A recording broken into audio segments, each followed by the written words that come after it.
Ladies, gentlemen, and others, today's episode is a little bit extra special because the topic, to be honest, is a little bit extra special. So, this person reached out to me a few years ago and said that it would make for a great idea for them to be part of my YouTube channel. Around the same time, I was getting a lot of requests to do different kinds of videos. Now, tarot is a topic that I knew very little on at the time. So when Rinky Punjabi happened to reach out to me, I thought it was the perfect time to say yes and experiment in content in a whole new zone. Little did I know, I was about to meet someone who went on to become one of my very dear friends, someone who has said things to me about my life so accurately way before they happened. And I should also add that someone who is a fantastic content creator and does regular content in this space, which I find so fascinating as it is. So I'm so happy to have you on the pod today. Welcome to the pod, Rinky. Thank you so much. It's amazing to be here. We've known each other from 2018. 5 years. Yes. And the journey has been amazing. I mean, I feel it's just the way of God helping us connect people that we are meant to connect. So I'm very, very grateful that I'm connected to you. And so am I. I feel like I've seen you go through so many different phases on the personal, professional Yes. front, from not being a content creator to becoming a content creator, adopting content in Yes. itself as one Yes. of the many streams of things that you do. But I want to start from scratch, right? Yes. What got you into the space of the occult sciences and what made you want to study things like, Reiki, tarot? What brought you there? I think I was in school and we had this small library in school. Everybody used to go and get some books, like storybooks and novels. I used to always pick up zodiac related books and I used to always check, hey, what is in my zodiac? That time, Bejan Daruwala's books were really popular. We couldn't buy them, but I used to go and get those from the library and I used to always read about them. What is sun sign? What is zodiac sign? What is moon sign? How are they different at all of it? And it used to excite me so much. I still remember when I was in grade 10th and I gave my board exams, there was this PCO, right? Where you used to put that 1 rupee coin and make calls. I put up 1 rupee coin and made a call to my uncle, who I knew was an astrologer that time. I called him up. I said, Uncle, I want to learn tarot. I don't know where this has come from, but I don't want to learn astrology. I want to learn tarot. So he's like, okay, I'll refer you someone. I'll give you someone's number. Go speak to that person. I hanged that call. The second call I made was to my teacher. And I called her up and she was in Marine Lines and she told me, okay, come and meet me. That's how I took my mom along. We traveled in the BST bus and we went there. We spoke to her and she said, yes, she'll be ready to teach me and guide me through this journey.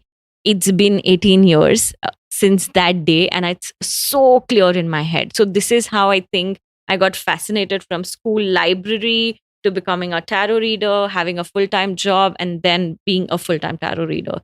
So that is how the journey has been so far. You feel like you found your passion in the first go? Yes, I did. I did multiple things. I'd like to say I learned astrology. I learned the Kundli, like the Hindu Vedic chart. It didn't really connect well with me. Tarot always stuck with me. I mean, I used to work. I had a full-time job, you know about, right? And weekends was where I used to do tarot. So it always connected and it always gave me that zest to life. And this is what I want to do all my life. I feel like one of the many myths you busted for me in this space was about how it wasn't a one size fits all, right? And I also feel like another very big myth that you busted for me was that being into things like this is only for the extremely privileged. I feel very proud to say this. Not that I should be credited at all for your journey, but looking at your journey, you come from very humble beginnings and you've made a name for yourself. You're financially independent. You support your family. You're someone who has done so many amazing things that the public does not necessarily know about. Yeah. What about it made you feel like this is where I feel confident enough that now this is going to make me the woman that I want to be? Because you did have a very secure job. For how many years did you have the job? 14 years. And it was after 14 years of switching between the two. Yes. So what made you get over that crossroads, that obstacle? I think I always knew I wanted to do this full time. But having said that, I also knew I had a lot of responsibilities on my head. So I had to create that backup for myself. And when I was ready to like, roll and take that risk and leap of faith and be like, hey, I don't have to worry for like next 8 months rent, right? Bombay rents are killing. So I wanted to have that sense of security. That's when I had that, like, now is the time. I want to take this full time. I want to do it. No looking back. Yes, my job, I'm very grateful. It helped me become the person that I am. I feel my discipline and my work and everything does come from where my job really helped me grow as an individual. Honestly speaking, I was not a confident person, and I believe my job has made me that confident person. So it has been like everything put together in one. So I feel that is how the journey has been. I feel like confidence is like that muscle, right? The more you practice it, the more Yes, you yes. exercise it, the better it makes you feel about it. I feel I'm a different person when I'm with my cards, you know? You are, let me Yes. tell you. I completely agree. I mean, different person altogether. I'm a very shy person. I'm a very like introvert. I don't like meeting and talking. I don't like socializing. I do not attend parties. Okay. But then when I am with a client, the person will feel, oh my God, she's so comforting. And we can talk to her about our personal life and everything that we want to. But if you meet me apart from my card, you will see, hey, this is not a person that I met, maybe. So that is where the space is for me. So I want to ask you something that I've probably never asked you before, actually. And when I talk to people about, I go to someone once in a while for a tarot reading, or the fact that I do believe in numerology, and my name has the extra A in there. Like it's Aanam, but it's spelled as Aanam Aanam. because of numerology, in case I haven't mentioned that before. And I get some weird responses sometimes. Do you ever get weird? I'm sure you do. Like, people are like, have they ever said things like, oh, she does like voodoo, or what is this voodoo? Do you ever get things like that? Yes, of course. I mean, people really can get very negative and they can really talk bad things about your profession. This is all fake. And, what are you even trying to do? Are you fooling people? It always comes. But I feel I am in a profession where I have a very niche crowd. Not everybody will relate. And I'm quite okay with that. People who believe in energies, who believe in universe, forget everything. Just the word manifestation. Just believe in manifesting, they would always connect. I mean, I still feel it's not everyone's thing, but people will come to it some or the other day, and they will understand what energy is and what universe is, how does it work. So just to getting that sense right to them will help. But yes, there are people who still do not like really get all of this. Forget people. I have my family members who don't still know what I do. I have extended family members and they still ask me, what is tarot? What do? Do you tell people their future? Can you see what's going to happen tomorrow for me? So for someone who's listening, can you define what tarot is in like a couple of lines? Okay, so basically it's a guiding tool. I would like to make things very clear. Nothing can really tell you your future. Go to anybody. It's not going to tell you what's going to happen tomorrow, 5 year, 10 year down the line. But tarot is an energy reading tool. It's very, very simple. We humans are made up of energies and we need to understand those energies. The moment we understand those energies, I feel that's where you get your roadmap. That's where you get your possibilities of things occurring in your life. And that's where you understand your deeper self. So once you understand your deeper self, this is what you want to do. And that's how you're reaching to your journey of manifestations. You will get there, but you need to understand. Sometimes, it's so simple. Sometimes a person is struggling so hard to get somewhere in life. And with all the efforts and hard work, they realize, hey, it's not helping. It's not working. I can't see any success. Why is it so? Cut. The energies don't favor you. The energies doesn't favor this particular thing in your life, which is where you need to understand your energies and understand, is it aligned with your higher self? If we say if it's aligned, okay, this is where things look like it's going to get better. And with tarot, the best part is we also help you understand the timelines. This particular period for this particular thing will really match. And that is where you can double up your efforts to see the results that you're aiming at. So that is what tarot does. It gives you a better connection to yourself. So if you had to say exactly how is tarot different from astrology, What would you say that? Tarot is an energy based tool. Astrology is all about your birth chart. What time were you born? It's all about planets, and this is just about you as an individual, what energies you are made up of. That is the difference. So in astrology, one could read the future, though. Yes. Astrology is very deep. It could tell you maybe 25 years down the line what you can see, but this is more like maybe 3 year, maybe 5 year, maybe 7 year. More based on your energy. And more so when we do the aura spread, it does talk about your present state of mind. Yeah. It does talk about what you're feeling at this point and how you can get better at this. What's been one of your key motives behind getting on social media and making this part of, kind of what you do? Because your approach towards social media, from what I've seen, is not a way to get more clients. That's not the main goal. You seem like you're literally a content creator the way I am in blogs or beauty and fashion. You're literally creating content about the world of tarots. What gets you there and what keeps you there, very importantly? I feel, yes, at a certain point in life, I really got demotivated with YouTube. I saw my numbers not growing. Instagram, I still have small numbers, but the genuine energy that I get from my followers on Instagram is massive. Everybody waits for this weekly video. They do message me. If like at a stretch, if I'm not posting any reel or any post on Instagram for 4 to 5 days, I literally have DMs. I mean, my follower base is just 3,800, right? But the amount of people that they wait, I do this once in a while, one card pull, right? Where I pull one card for people with their name and date of birth, or specifically if they have any question to ask. You'll not believe me, I get around 7 to 800 messages for that.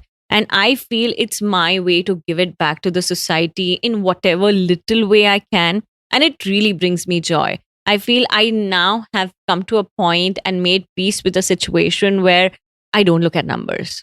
I look at the genuine energy, the vibe, the motivation that I get from these people. I'm like, I want to do it for them now. That's how, and that really brings me to that space and creating content about tarot and everything. It's so different. I mean, now I have very recently started posting about these rituals that you can do. If you have this problem, this is what you do. And it's all about herbs and everything. So you get to understand how you can work with yourself and how you can make situation better. Having said all of this, it comes with a place of a lot of faith. I mean, if you have that faith, you will see miracles coming to your life for sure. Welcome to my personal favorite segment, Slide Into My DMs. This is where I take a peek into my guests' DMs. And yes, I'll be sharing mine too. In this no-holds-barred segment, we nosedive into our guests' inboxes, as well as messages from you to us from my Instagram. Buckle up for a potentially scandalous round of messages and some sweet ones too. Let's go. I have this segment on the podcast, what we call Slide Into My DMs. So I feel like this is the perfect time to ask you, what are the weirdest kinds of DMs that you get? Because I'm sure they're far and wide in variety. Weirdest DMs. I mean, I get a lot of weird DMs, but I feel it also somewhere comes from a place of genuine energy because, they want to know so much about their life. Give me an example. Like, let's say somebody who's around 40 years and wants to know when will my first sex be, So I still feel it's weird, but yet it's also genuine, right? They want to know that. मतलब एक place है कि समझ नहीं आ रहा, what to do about. That is where people reach out to But have you ever answered something like that? No, I don't do like births and deaths and all of this. But this is sex. I know. I don't do birth and death, but this is something we can't predict. However, I put it another way and I'd be like, go for a love reading. Go for a reading where you can understand what is there for you in terms of companionship. Tell me the different kinds of readings that there are. Can you break it down for us? Readings, there are all kind of readings that I do. One is career, one is love. Then there is a 30-minute session that I offer wherein I start with aura and I allow the person to ask about 3 to 4 questions and end with an angel message like, Similarly, if a person has more questions, around 8 to 9 questions, we do it like 50 to 60-minute session. Somebody has just 2 questions, right? Then I do that on voice notes. So depending, I kind of customize it also for you, understanding what is your priority, what is that one specific thing that you're looking out from this particular session. So I kind of customize it also. You said you don't do births and deaths. Yes. Is there a particular reason? Is that something you choose not to get into, or is that something you can't get into based on this? It's not like I can't get into, but I feel this is one thing that we have to leave it to God's hand. Birth and death. We really can't shift. We really can't do anything about it. However, we can help you get through certain situations. But I want to leave it to the universe. I want to leave it to the God. I don't want to touch base onto these energies. I also do not touch base energies of people who've gone, who are not there with us anymore. And people always come with that intention. Like, I want to know what my mother has to say. She left me. I didn't get the chance to speak to her at the last minute. So these are some energies I am not comfortable touching. However, there are people who do this. In tarot? Yes, in tarot. Is there a reason you like? Is there something specific that I like I said, I just want to leave it to God. These are things that is beyond our energy, beyond our control. And this is where you can't touch, God is in charge of this. Do you ever read your own tarot also? When I started, I did a couple of times, but being in this space for 18 years has given me such a hard hit on my head directly and being like, oh my God, people have crazy problems. And the problems are so intense, which only makes me come to a point and be like, I have to not forget practicing my gratitude. Anytime if I come across a problem, I'm like, my problem is very small and I can handle it. I can deal with it. Of course, if there is something like buying a house, I would still go and check on that.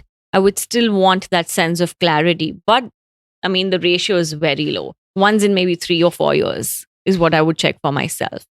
That's really low. Yeah, I think if I was reading tarot, I would pretty much be doing this for myself every Sunday. I mean, you would not.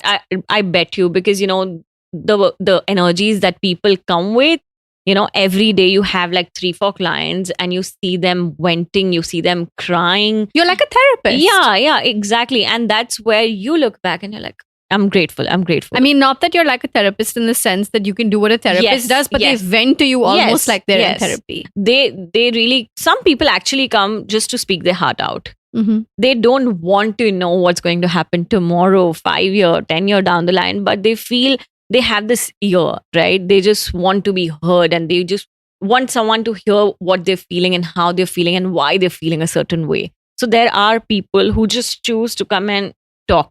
There are clients who tell me, I don't have anything to ask today, but I feel I want to come and I just want to get that aura spread and I want to talk my heart out. I literally have people like them also.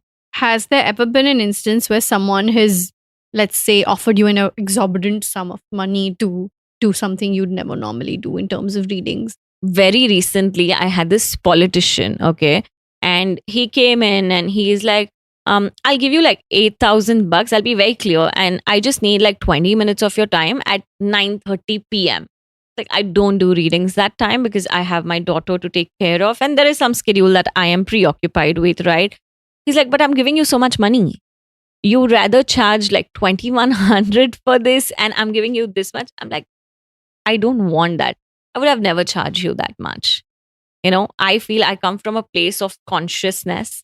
And I want to be very aware of what I am doing and how I am doing. That is what it is. I mean, I don't. I may have actually rejected a lot of money for that matter because my soul doesn't help me. Like it restricts me and being like, no, you're not doing this. And I respect that more than anything else. What are the many different, because we're talking about money right now, what are the many different means of monetizing your life, your creativity, your art, your science in this space? Apart from, of course, the fact that you're a content creator, and I'm sure I know you do YouTube, and I know that you take up stuff on Instagram. But what, apart from that, are the many means of monetizing as an occult science expert? I do readings, personal readings. Plus, I also have a small business of candles and crystals and all of it, right? I mean, with tarot, people come with an intention saying, what is the solution for this? Okay, if this is a problem and we see this as a problem, how do I overcome this and how do I get better? Of late, I have started working a lot with crystals. I mean, it's been a lot of years that I've put into a lot of research and everything. But now I know how a crystal would work for you. It's not necessary that you would wear a bracelet, like a crystal bracelet, and it would help. I would know exactly what is the way that you can work with crystal. For a person like, I would just say, put this under your pillow and sleep. You don't need to do anything about it. So that is how these crystals and candles, my products are very intention based. More than intention based, every product that I sell, I sit and energize them personally. I put a lot of Reiki energies into it. I cleanse everything up. I charge everything up. And then we also call it at activating these crystals. So I activate and I then give it to a person, right? And that is also one source of monetization. You said Reiki. Yes. Can you tell us a little bit about what Reiki is again for someone who might not know? Reiki, I feel it's about healings. I don't directly do Reiki, but I also do something called as aura cleanse, where a person is really, really maybe exhausted with something, really tired, really drained, not understanding what is going on in life, right? That is where we cleanse your energies up. It's an intense energy work that goes on for around 25 to 30 minutes, where we don't need your presence. We just need your name, date of birth, areas that you'd like to work upon. Let's say what you want to release, what you want to manifest. I would have that sense of clarity and intentions from you. And it's an energy work that I do on your behalf, because I feel it's a healer's job. It's not your job. You won't be able to tap so deep inside yourself. I would know exactly which chakra I need to touch base upon so that we activate that for you and you're ready to receive. I mean, again, coming back to a different concept completely, being ready to receive is very important. You have to be on the receiving end. Let's say a person is coming blank mind and, doesn't believe in all of this and still wants to get a reading. I would say it may not help you. I get very clear with my words and I'm like, this is not going to help you. It has to come from a place of belief. And that is how you have to be at the receiving end. The more you are at receiving end, it really, really connects the dots for you. Considering so much of this, I'm sure, has to do with confidentiality, right? You'll never Right. talk about one client to another. How do you juggle between creating content in this space? I feel like the problem your industry has is similar to, I was having this conversation on the pod with Dr. Jayashree Sharad, Mhm. where people may love you for your fillers, but they're not going to go around announcing to where Right. you go. Right. And I feel like similarly, when it comes to occupations like yours, people may not be as vocal about where they go and what they do, in terms of energizing or healing and tarot card reading, as they are about, hey, I bought a lipstick from so and Right. so. Right. What is your solution to a situation like that? How do you maintain the confidentiality but still have testimonials, so to speak? And at the same time, how do you just manage these two extreme scenarios? Right. So, like you rightly said, I feel it's 1 in 100 people who would be open to talking about this and who would be like, hey, I got a tarot reading done. I may have had come across a lot of influencers and, celebrities, but not a single person may have accepted that vocally and, said it out there that this is where I go to and all of that. And I think I have now understood that. And I feel I need to respect that. It's absolutely fine. But talking about the confidentiality part, best thing that helps me is, with every reading, I cleanse myself up. So even let's say a person has got a reading done from me 3 days back and then calls me, hey, what did you tell me about this particular question? I would just go blank because I cleanse those energies, I close the energies, and I don't remember that. That is, I feel for me, is a God gift. I don't remember any readings. What reading I did today morning, I clearly don't remember. I might have vague ideas about it, like vague readings about it. But if you talk about the nitty gritty details, I may be blank at this point. So I feel this is a God gift to me, and I'm very grateful because this could also have backfired me, right? If that would have been, I cannot sleep with these energies. At the end of the day, I cannot have so much in me and sleep. So I cleanse the energies very, very thoroughly before I end the reading. Like, this is how you find that balance to yeah. stay sane, I guess. Yeah. Hitting refresh after Absolutely. Absolutely. Do you ever think of, okay, if I didn't do this, if this wasn't my occupation, I would be doing what else? I don't know. I really cannot think of anything apart from. In fact, with time, I've only got like more and more into it. Like I started with tarot, I did Kundli readings, I did sound healings, I did Reiki, I did now aura cleanse, crystals. There is so much more that I can do in this particular field, because this is where I feel it really, I can work for like constant 10 hours and not be tired. So I feel that is what, and that is how it should be. This excites me. This makes me bring to a very, very happy place. But I don't think what I would do otherwise. But you get the same level of enthusiasm from like the internet. I know you said you love Instagram and you have a great community on Instagram. Yes. But like, for example, on YouTube, there are a lot of like people that say absolute garbage on the internet as well. So I want to kind of first say that.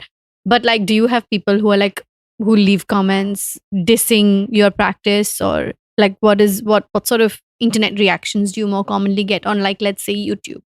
Internet reactions, I mean, there are people, like I said, people will come and tell you, stop fooling us. You are putting us in a dark spot. This week's reading in particular was so negative, and why would you do that to us? But then if it's the reading. Yes, especially when a particular sign's reading gets negative, or it gets like, this is the red flag that I see, right? Just be aware and be careful. People don't take that like nicely, right? And they just get so offended and they're like, no, we don't want to listen to you. We are unsubscribing right now. I get comments like these. So I'm like, but that is what I saw, and I need to put across to what I see. That is my job. And then have you had someone come back a week later and said, oh my God, I did actually have a shitty week? No, I don't think so. The same person came again. I think you should monitor those comments and see. Is there anything you want to share with us about busting any myths about the space you're in, or shedding more light on absolutely any aspect of being in the occult sciences? I feel it's very, very deep. A person has to have that communication, that connection with God, with universe. I always say this, with whatever you believe in.